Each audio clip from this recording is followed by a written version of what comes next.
My Art Life by Gregg Williard. In New York in the 1970s and 80s, my day job was a psychiatric aide. On the unit, we called straitjackets camisoles. Escaping was eloping. Psychiatric aid. In the parlance of the 1199 Health and Hospital Union, we were also called mental health workers. My nursing notes were signed MHW. Camisoles, eloping. This legitimization and distancing of physical force and involuntary hospitalization using French harks back to early psychiatry and Charcot. Hospitals that imprison the mentally ill for decades to drool, rock, pee on themselves, and straitjacket the decades away. We could do it better. My night work was aspiring painter. In the art world, we called it emerging. Getting mentioned in art news, or even better, art forum, was called recognition. Recognition. Along with critical reputation, recognition was used to describe success in the art world of the time, serenely free of economic reward. All of that would be taken care of once you and your work were recognized. It was the state of grace you hungered for, yet could never be so coarse as to openly covet. What a well of longing and loneliness, as that grace was again and again withheld. Recognition in my notebook of the time was too fleeting, transitory, illusory, and subjective to regard as meaningful or of lasting value. And it's all I want. Fabled but actual unnatural strength of the paranoid schizophrenic, snapping to their latest command hallucination: break glass, bite face, elope. If this wasn't in progress, the staff buzzed you in and you went to a battered receiving desk where a staff member carefully made patients and visitors regret coming off the elevator. I collected comic books, old lamps, ceramic Nubian queens, for example, rubber masks, and surplus store gas masks and army helmets.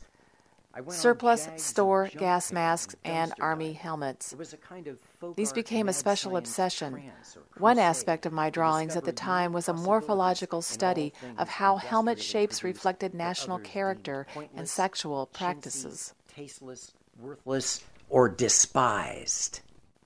Despised. Keeping your place.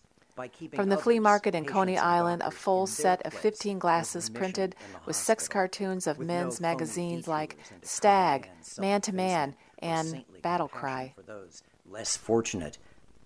It was really a fugue state, this search for crap, a mania that I sometimes tried to convince myself with a state of intense creativity, but always seemed to be something much weirder, resulting in work that ranged from tabletop, still-life scale arrangements, like alien table settings, to science fiction weapons, helmets, machines, or whole environments that choked every inch of my Brooklyn studio with an infernal, mangy industry. Sometimes these things were rationalized and documented as art, like videotaping static arrangements under the changing candy colors of a rotating Christmas light.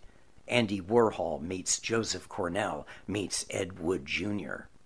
Or mounting exhibits of impossibly inane machines accompanied by aggressively confusing technical diagrams was another passion. Aggressively confusing technical diagrams. For example, a diagram with shrill, wiggly lettering that proclaims, "McDonald's arches are tuning forks for invasion from another dimension." thediagram.com. Everything I did looked like it was painted by a different person. "You don't have a body of work here. You got bodies," a gallery owner told me, glancing at my slides while watching a Mets game on TV and actually wearing a baseball cap doing it.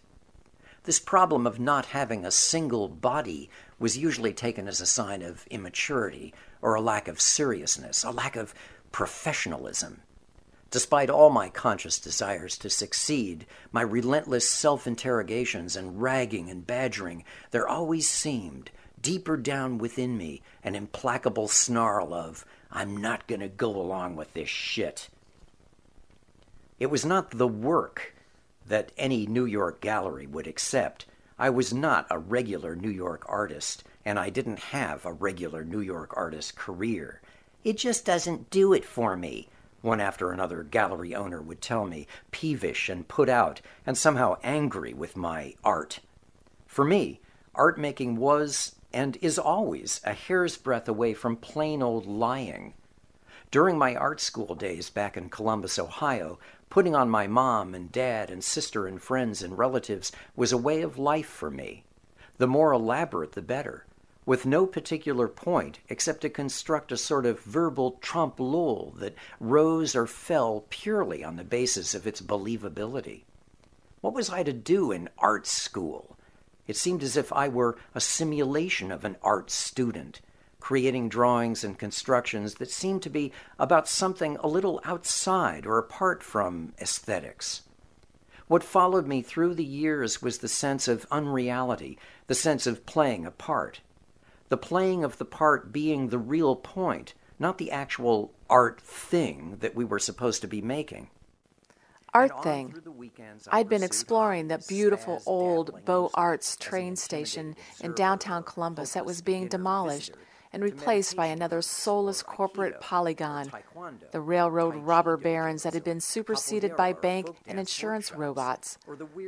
I tried to rescue as much stuff as I could, and my room quickly filled with metal and wooden tools, machine parts, signal lamps, mysterious clamps, locks, bolting mechanisms, creosote wands, and massive spikes, ventilation chutes, and exhaust hoods, and fans, and bellows, and grid parasols, and steam bypass corridors, and pressure tampers, and instrument grabbers, and coal cozies, and pressure conkers, and ball turret stokers, and joint axial parlors, and system watch captives, and lock and squeeze dead men switch abaters, and fuel pattern mash screens, and Bernous calibrators, and limit feed hubs, and Rene compro benders for steam gate counting lines.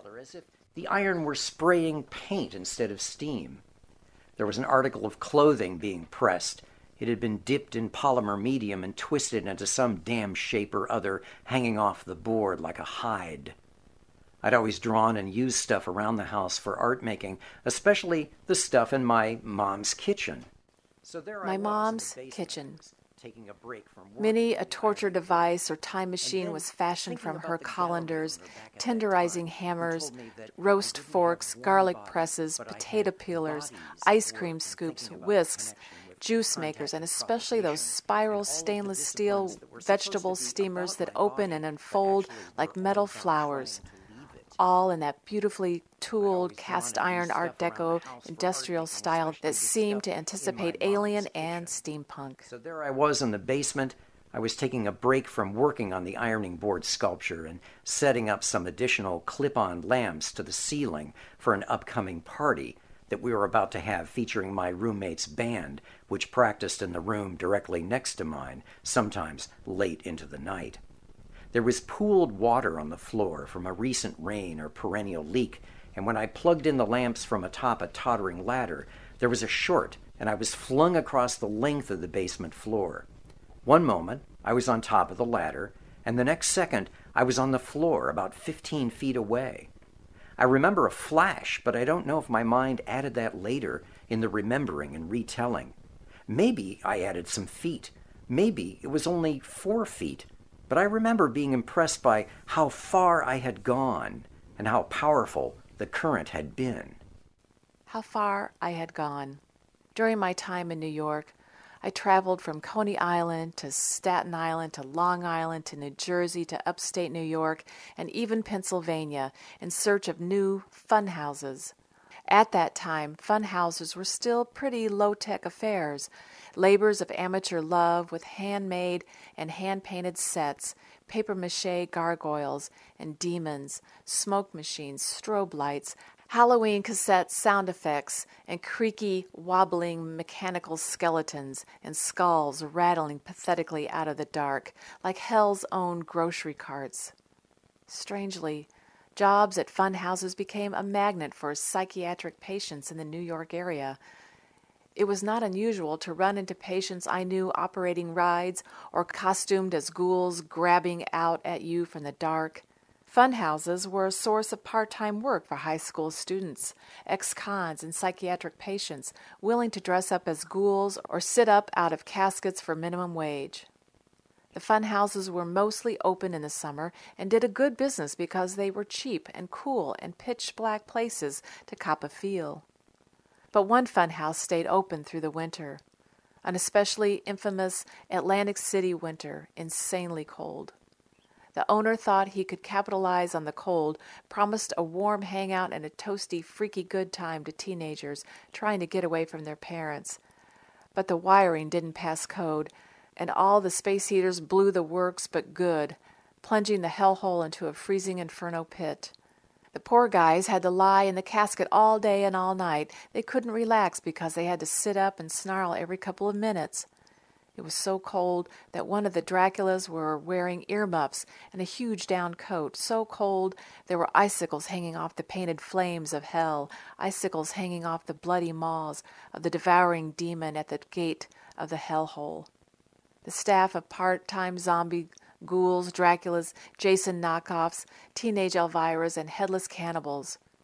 This was the owner's idea. He wouldn't listen to the kids' protests that it didn't make sense. I mean, how could a headless cannibal eat you, Were sent in day after bone-chilling day, night after hypothermia-inducing night, until the staff of the undead refused to go, the public long gone by now. Instead, starting a bonfire in the vacant lot across the street that quickly engulfed the place and burned like the hellhole it was meant to be.